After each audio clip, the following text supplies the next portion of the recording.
I don't think life sucks. I think life is awesome, but moments in life suck. And it's I think these long ass workouts help me see that these things are just tiny moments in life that suck. And it's a speed bump that you just got to go over and just keep moving forward.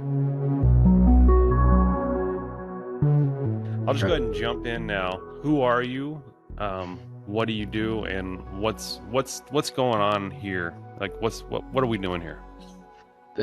You say simple question, who are you? I think that's probably the most complex question you could possibly ask, honestly. The simple terms is, Ron Lotti, right?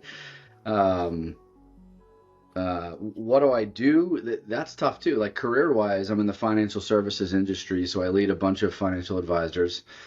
Um, and what's going on here? What are we doing? What are we shooting for? So put together this 44-hour workout at the end of July. So I'm going to start that on July 28th, with the hopes of raising money and awareness for Mission 22, which is a charity that's focused on helping veterans and their the service members and their families. The deeper goal to that is trying to overcome veteran suicide, really. And the workout itself, the why behind it is there's so many different reasons to it. One, I struggle with depression, PTSD, anxiety, like many people do, all stemming from my childhood. And I've been at the lows of the lows where I've had suicidal thoughts. I've had really bad thoughts about myself and just kind of not seeing a point to moving forward. And so there's certainly a personal connection to it. Um, and then the other side of it, though, is I served in the military from 99 to 2007. But to be honest with you, Cam, while I was in the military, I don't feel like I did enough. I don't think I did much. I joined when I was 18 years old, just out of high Hmm. school, because I didn't know what the heck I wanted to be when I grew up. And to be fair, I still don't know what the heck I want to be when I grow up. But um, I joined and wanted to serve this country, and I wanted to feel like I had a purpose in life, and there was a meaning, and there was something bigger, and they talk about selfless service. I'm sure that was all there. Then I joined, and then the shit hit the fan with everything, and we ended up going to war, and uh, just about ready to go to war, and I had a bit of a mental breakdown, and the military said you're not suitable to go, so they held me back, and ever since then, it's kind of haunted me. Like I joined for that purpose, and then I didn't go. Um, so I've always wanted to and you could ask anybody in my life. There's been many times where I meet with a recruiter, I talk about rejoining, and I never do, and life gets in the way or Hmm. whatever. But I've always wanted to kind of give back and find some way of serving that initial purpose that I joined the military for. So helping people get through depression, specifically focus on service members, is the reasoning. And then the why would you do a 44-hour workout to do that? Well, I designed it, and I'm sure we'll talk a little bit more about this, but I designed it to be very symbolic of, as much as I could, the challenges of going through depression, right? It'll force you to go, if you do it over 44 hours, you're going to spend time in the day and time at night. So you go through the darkness into the light, through the darkness into the light, and you kind of just have to find a way to keep moving forward. Time doesn't stop for anybody, right? It's just going to keep going whether you're there or not. But this is trying to find a way to keep moving forward. And throughout the workout, I'm going to do a bunch of things that, in a weird way, maybe symbolize feeling the weight of the world in your shoulders. Like I'm going to carry a barbell on my shoulders and walk for a mile. I'm going to I'll do a bunch of other stuff too, which we'll talk about. But that's kind of the I guess, who am I and what do I do and why all this stuff. Yeah, yeah, yeah. Let's back up a little bit. Yep. Let's talk about you know what sort of spawned this, like this this 44-hour workout. Like, I guess first of all, let's jump into uh Mission 22 and veteran suicide and why you felt called to sort of bring awareness to that. Um, we talk in this country so much about mental health. At least it's finally becoming a conversation, which I think is great. But I don't know if we really get to the depths of what that truly means. And like, I guess I'll put this is a personal spin on it as well too, right? So I mean, my throughout my whole childhood, I was in counseling and mental health was a thing. Um, but I went through counseling with the idea of, let me, for most of my childhood, it was, let me say whatever the counselor needs me to hear so I can get out of this room and not get my mom or dad in trouble. Mhm. you know? So it was just talk to talk, and that was it. And then as I got a little bit older, I was a very angry teenager. I got into a lot of fights, a lot of trouble in school, and so then it was, all right, now I'm going to go through counseling for mental health, but it was really to help me recognize when I get super angry and cope with that so that I don't go hurt someone or myself. So it was like, okay, now we're going through it, and then you stop going for a while, and then it turned into when my father passed away and my daughter was born all in the same year. It was, I don't know what the heck I'm gonna do with my life now. So now let me go talk to someone to help me get through maybe the sadness or whatever I was feeling. Um, but it was years and years and years of just like, all right, I'm gonna go talk for a couple hours and just do the thing and move on. And it wasn't until fairly recently that it started to turn into really face it all and relive the trauma and dig in and get behind all of it and understand that mental health is more than just saying the words. It's putting in the work, and there's so much behind it. So very long-winded and maybe not even connected to the question, but I think important to understand that's where the connection is. And some of the things that I started to do, we talked about briefly before we started recording here, but I kind of formulated my own little dungeon, if you will. I went through a really rough 60, 90 days a few years ago where, man, I was waking up in the middle of the night having dreams that I just like I was killing myself in my dreams, and I could see myself doing it, and I was hurting, and I woke up in cold sweats because that's not what I wanted to do in life, but it's what kept coming up, and I didn't know how to handle it. So then I was like, what is happening here? Am am I even suitable to have be with my family and be around people, and would the world just be better if I wasn't here? you Mhm. know? So then I started to sort of dig into that, and through counseling, it was suggested that I turn to fitness and just try to let some things out, as well as other things. And as crazy as it sounds, I was, fortunate. I had a whole gym set up in my basement, which I called the dungeon, and I would go down there and get on my treadmill and put on a heavy vest and put the incline on the treadmill, and I would shut all the lights off. I'd have some really loud, angry music playing, and I would just walk for, I don't even know, 2, 3, sometimes 4 hours, Mhm. um, and just force myself to kind of go back and relive a lot of those moments of my childhood that I had never really dealt with. Um, and I started to see symbolism through that, but also it helped me kind of start connecting the dots of the dreams. And as weird as this might sound, a big part of that dream was of me hurting myself in my dreams was saying that part of me is dead. It's Mhm. time to move on. It's time to. I'm gonna get emotional even talking about it. Mhm. um, but there was the symbolism there of killing the old self so you can kind of be reborn and move forward, right? And living in that dungeon. So that's kind of the why, I guess, behind that. I'm not sure if that's even deeply answering your question, but it's kind of where I go when I think of anybody that's been through trauma, really. But then you think of people who, I could be wrong here, but I feel like a majority of individuals who raise their hand to join the services in this country, in any country, if you're allowed to give you have the option, they do it because they want to find some sort of a purpose and some sort of Mhm. a meaning and be there for other people and help other people.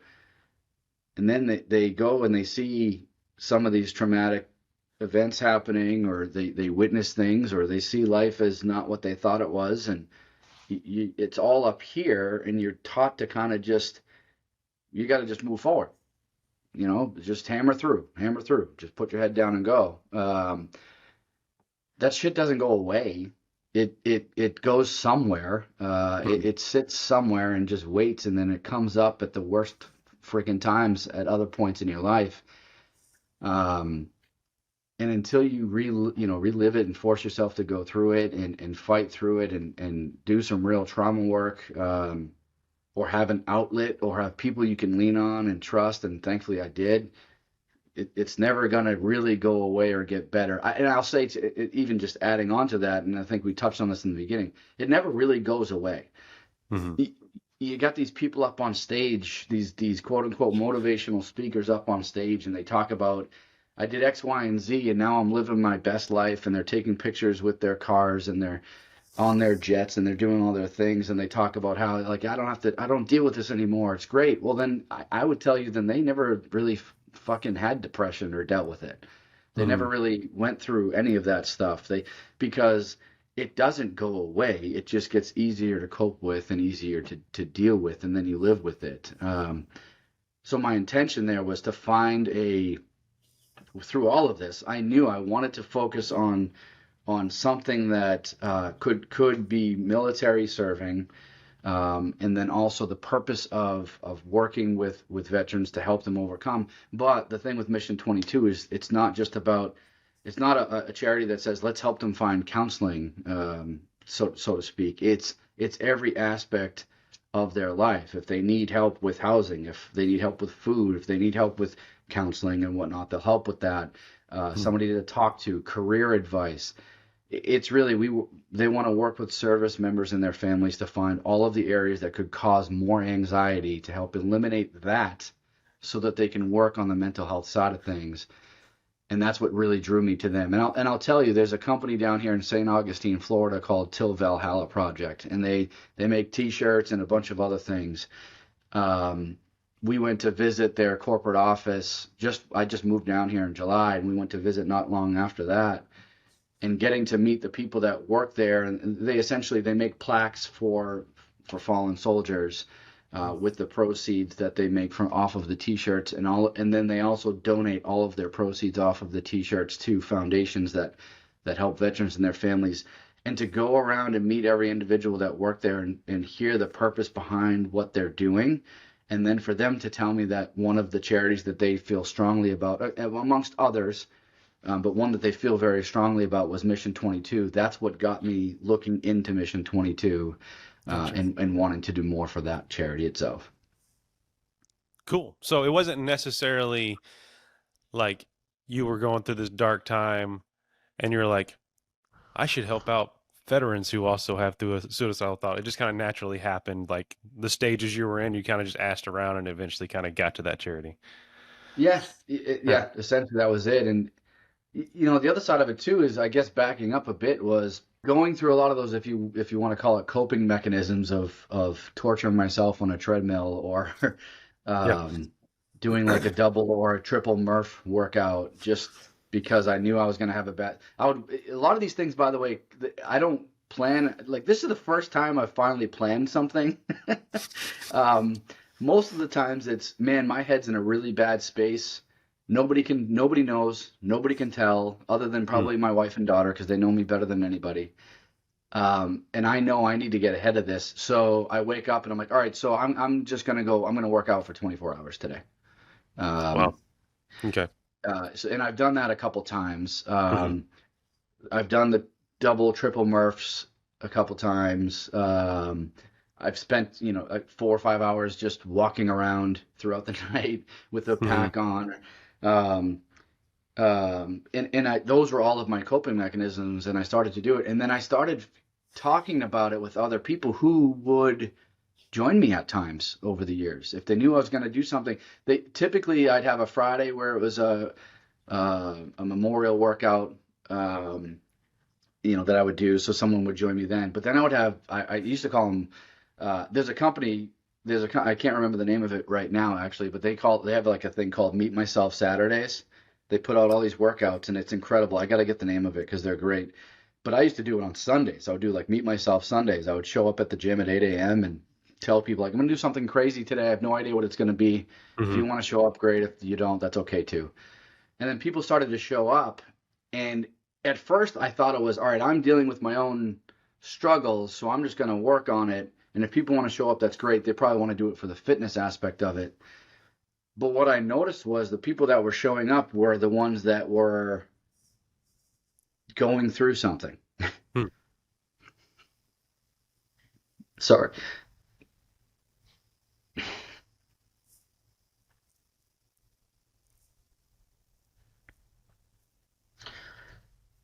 Sorry. You're good, man. They were going through something and they wanted just to be there and just be for a little bit. No judgment, nothing. Just show up and do what you got to do. And then a lot would message me afterward, just thanking me and then telling me like, "Hey, I'm going through X, Y, and Z. I know I didn't say it then, but I really appreciate you being there and giving me this outlet." And um, so that's kind of what started me thinking through all of this over time was maybe if I ever do something big, I can turn it into I can get more attention to it and bring all of that, make awareness and money to a charity. And that's kind of um where it started, you know. Hmm. That's kind of where it started. Cool, cool.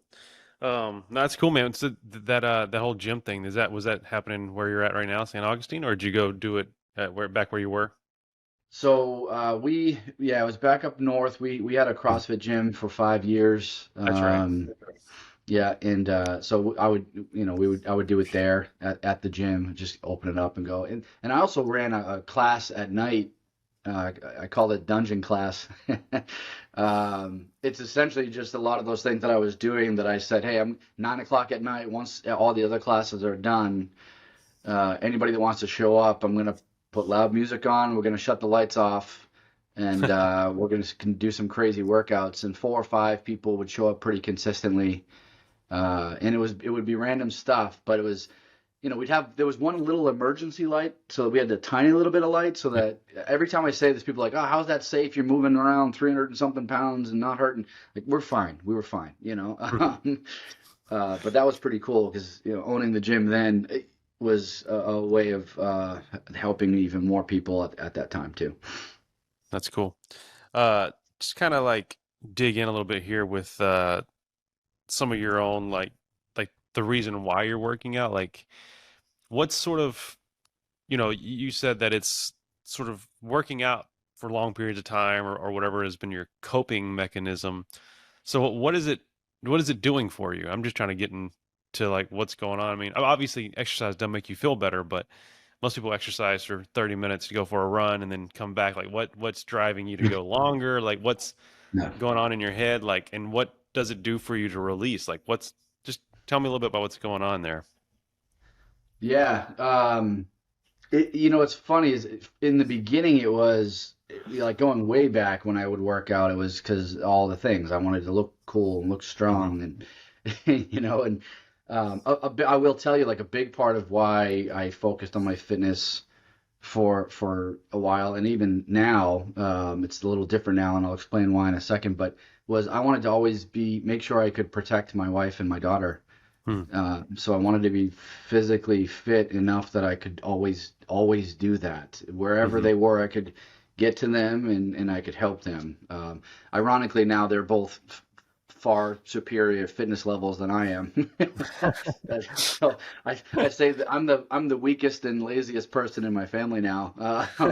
So they can protect me, I guess. But Yeah, yeah. um, but it quickly turned into a couple things, which is I still struggle with feeling like I'm not good enough at anything. I guess that happened when I was a kid. I don't remember, to be fair, like I don't remember anybody ever telling me you're not gonna be anything or you can't do stuff and like that's people talk about that all the time and maybe that does happen to others. I don't think it ever happened to me. Hmm. I remember having coaches and even when I did live with family members, and when I lived with friends or foster, like I remember people saying you could be something, to be quite honest with you. But I had a chip on my shoulder where I was the kid that, you know, wore the same clothes every day and got made fun of at school, or whose mom was struggling with drug and alcohol addiction and wouldn't get out of bed, and people knew about it, and the whole town knew about it, and I was embarrassed. So like I had this chip on my shoulder from being a little kid that I'm gonna be the best I possibly can and just change the entire thought process of the world Mhm. on on on my family. Mhm. The Lotti last name has a good last name, but from what was thought of my mom, by the way, my mom was a beautiful, amazing human being that just was overcome with shame, and because of shame turned to drugs and alcohol, and it turned her into a completely different person, Yeah. that the world never got to see that great side of her, unfortunately, and it killed me for a long time. But so I had that chip on my shoulder for a long time, and that turned into wanting to be more, and the working outside of things. But then I think over the years, it's turned into absolutely mental health. And what I mean by that is I like doing things that other people don't want to do. Uh, um, I like to push myself and see how far I can go. And the reason for all of that is twofold. It's um, I don't want to ever have an excuse to not try hard to Yeah. accomplish something in life, and I want it to be a role model for my daughter as much as I possibly can with that. Um, so that was a big part of it, and then the second side of it, I guess the doing things that other people don't want to do. That's still it's not an ego thing for me. It's literally just when hard things ever show up in my life, like right now my Mhm. grandmother passing away it's been painful, but I feel like, um, believe it or not, putting myself through these physical fitness challenges, I do believe is helping me cope with what I'm feeling right now better than it would have had this happen 10 years ago. Mhm. I don't. I think I'd be a mess right now if this was 10 years ago. So a big part of it is just like always putting yourself through something that's uncomfortable and challenging and hurts and painful, and just keep finding a way to keep going so that when these shitty things do come up in life, you're like, it's not that it's just another day because we all go through things, but it's like, okay, I talk about it all the time, and you'll hear me say it. It's like, here's another test. Just pass the test. Just keep Mhm. passing the test. And that's literally what I say to myself throughout my workouts. Every time I'm doing whatever I got to do, it's just like, hey, it's another 5 reps, another mile, which I hate running, by the way, but another mile or Yeah.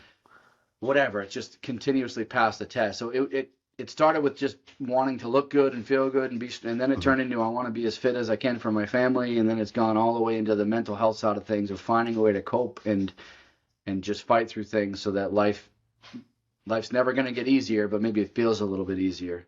I say Mhm. all the time too. I talk about passing the test, but I used to say this when I was coaching people all the time. Like, there's no workout I'm going to put myself through. I don't know how to word this. There's no workout I'm going to put myself through, or you through, or anybody through, that you can't say you haven't been through harder things in life. Mhm. That you all have. Everybody has. There's the workout is just a workout, man, but it's just finding a way to keep going. Yeah. Huh. So for you, these workouts, the longer workouts, and then obviously the one that's coming up, is just kind of a way of proving to your mind that, I mean, life sucks, but that's okay. I don't know. I'm trying to figure out some other way to say it, but No, it's a good way. It's a good way of putting it. I would change it a little bit because I don't think Mhm. life sucks. I think Yep. life is awesome, but moments in life suck. And I think these long ass workouts help me see that these things are just tiny moments in life that suck. And it's a speed bump that you just got to go over and just keep moving forward. I think Gotcha. that's it if we were to put some symbolism behind it. That's awesome, man. Yeah, so it's more of a perspective shift. Like, yeah, this is just a little bump. I mean, I'm doing these long workouts, these tough workouts, um, but they kind of give you perspective on like the universe or the Yeah. world, your universe. Yeah. Yeah. And at the end of the day, like it's for me. And I say that because I think a lot of people, when they hear some of these things, and like I'm not some tough guy. I don't care. Mhm. You know, like I'm not super strong. I'm not fast. I can't jump to save my life. All these workouts I'm talking about that I do take me forever. Maybe that's why I like long workouts. I don't know, but um, if I were to show, like people ask me to join competitions all the time or join Spartan races and do all these things, and those are all great, but I would suck at all those things. Suck at all of them. So it's not an ego thing. I don't really care about any of those things. I Mhm. just find a way to keep going. Yeah. So would you say it's like, you've heard of like about people, like creative people, or whenever you do something that you really enjoy, like do you get like in sort of like a flow state, right? Like you just kind of block out the world and you know, like it's your zone. You know what I mean? To be in that. I mean, I don't know. I'm asking. Yeah, great question, and I've been asked that before. Hmm. People talk about like runner's high and all these Hmm. things. I'm going to answer this two ways. I definitely go somewhere mentally. Uh-huh. Um, and there are times when I've worked out with other people that they're like, I don't even know you went, like, I don't even know where you were. Um, so I go somewhere mentally.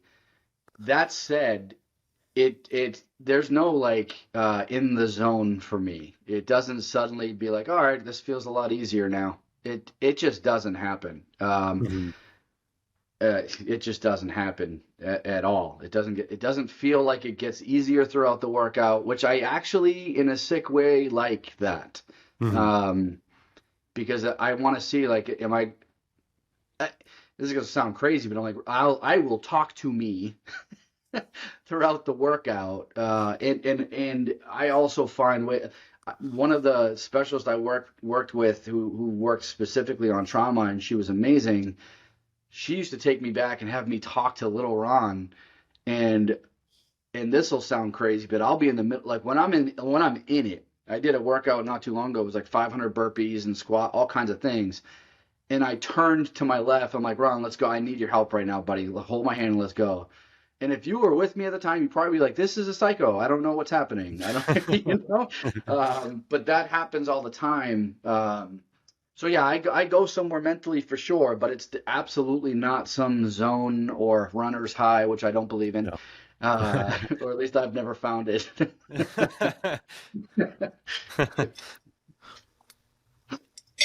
That's cool.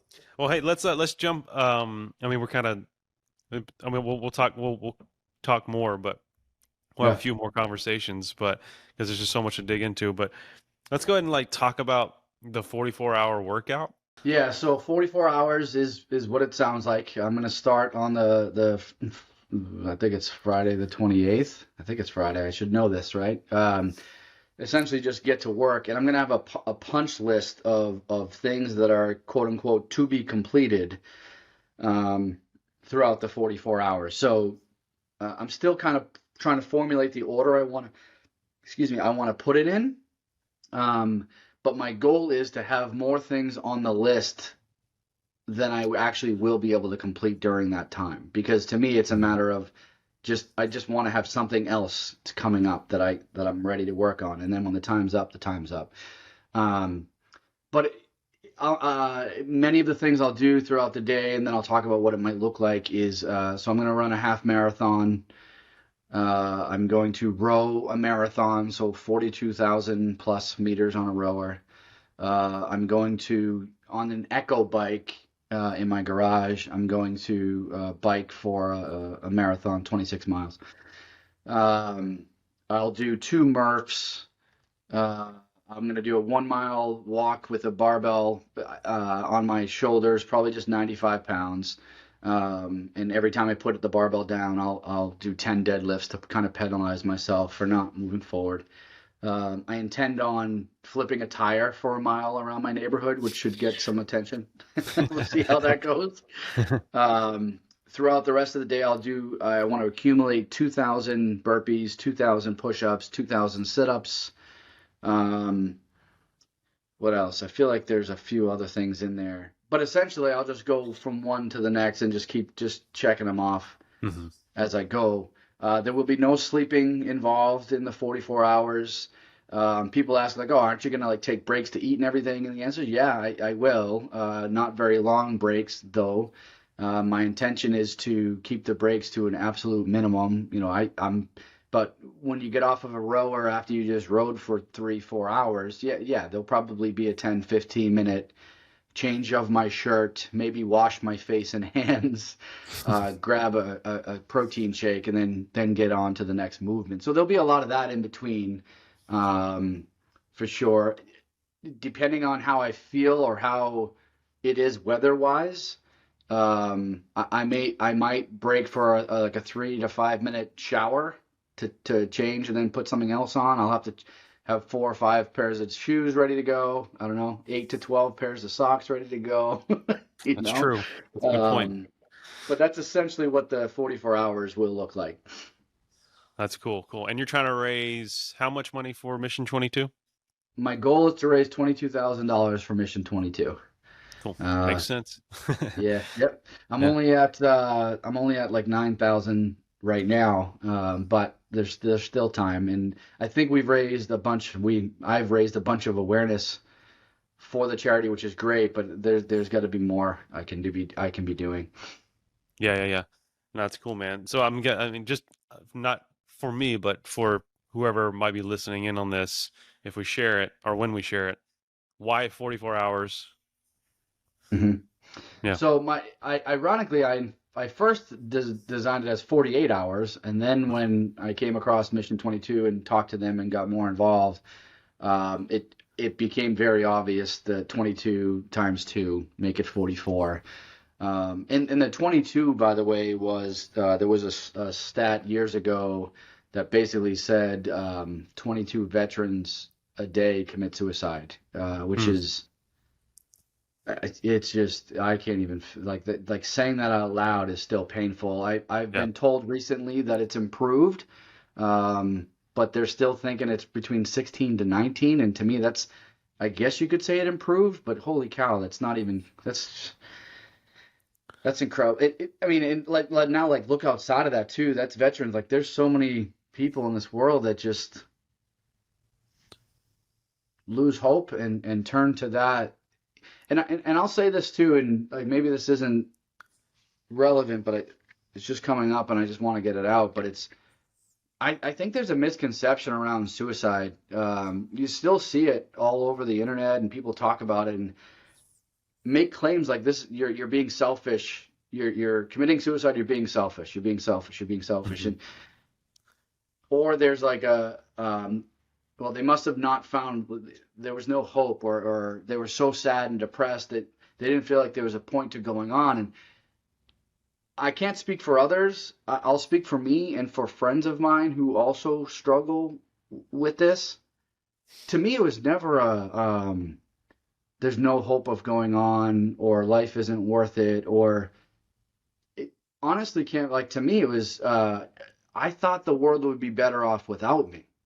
Hmm. I thought the world would be better off without me. I could leave, if it happened and money was left over, like people wouldn't have to deal with my ups and downs of emotions every day. I wouldn't put other people through stress because of where I'm at mentally. And they could go on with their lives and find happiness and not be pulled in with my storm and my clouds all the time. So it was never I feel no hope or there's no point to life. It was really I thought the world would be better without me. And that's the mentality I think we need to change, because every single human being in this world adds value to the rest of us. All of Hmm. us, every one of us. It's a perspective. It's an opinion difference. It's something. Everybody has a talent that not everybody else has, and we need to see it. So to me, it's a matter of let's dig in together, all of us, and find that with each other. Let's bring out the best in everyone so that we can all get better because of it. And if Hmm. people can't see the beauty and amazing human being that they are, we're never going to get it, and more people are going to turn to suicide. And I wanted to say that because I think it's super important to understand it's not necessarily what you think. There's so much more to it. I say all the time, and I heard somebody say it once years ago, but we're all beautifully broken, Mm. right? We're all beautifully broken, and we're all in this together. So hopefully we can start changing the perception of what it is, and be more educated about it, and be more open-minded about it, and then really dig into the why. Cool, cool. Well, I'm gonna ask maybe one or two more questions here, but what is, and we might have stated it before, but I kind of want to reiterate it and get it as clear as possible. What is the big vision for this? Boy, that's a great question. It seems small to say this right now. Um, the big vision for the 44-hour workout is to be simple. It's to raise awareness and funds for Mission 22, with the hopes of helping veterans and their families overcome the battles of life, and bring down that number of suicides. But I guess if I were to think beyond that, it's an event to celebrate that we're all in this together, and we Mm, can all overcome things together by recognizing, just by moving forward a little bit, just finding a way to move forward a little bit, we can get past some of these struggles in life. And maybe it gives one or two people who see it or hear about it hope that they can keep moving forward. And then that just turns into something bigger. I'm not this super motivated, wake up every morning with a fire lit, can't wait to go guy. Um, people in my life will see that side of it, but it's forced. It's manufactured energy is what I call it, which is why I wrote a book about that. But um, every day's a struggle. Some are just less of a struggle, right? So it's a matter of just finding a way to keep moving forward. And I do it. I've been doing it lately because I see the impact it has on other people, and that makes me feel that purpose, right? And so mhm, when I'm super tired or don't want to do anything, I remember that people are always watching. And by people, it could be family members, it can be friends, it could be whatever. I don't care about the big masses. It's just that.